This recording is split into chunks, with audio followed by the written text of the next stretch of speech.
नमस्कार मंडळी. गोकुलधामचे नाव काढले की सगळ्यात आधी आठवतो तो जेठालाल आणि त्याची आवडती जिलेबी.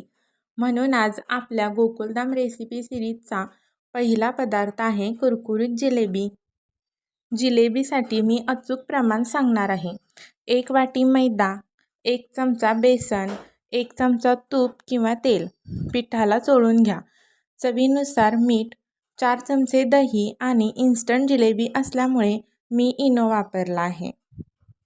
अर्ध पाकीट इनो घाला आणि त्याच्यावर अर्धी वाटी पाणी घालून मिश्रण एकत्र करून घ्या. हे झाले आपले जिलेबीचे पीठ तयार. आता पाकासाठी 1.5 वाटी साखर घ्या आणि त्यात अर्धी वाटी पाणी घाला. थोडा कलर व वेलची टाका आणि 5 मिनिटे मंद आचेवर पाक शिजवून घ्या. मी दाखवल्याप्रमाणे पाक तयार झाल्यानंतर गॅस बंद करा. आणि मी प्लॅस्टिकच्या पिशवीचा वापर करून जिलेबी बनवली आहे. जिलेबी गरम असतानाच 1 मिनिटे पाकात सोडून जिलेबी काढून घ्या. झाली तयार आपली जिलेबी. तर पुढच्या व्हिडिओत आपण दाखवणार आहोत फाफडा रेसिपी. थँक्यू. बाय.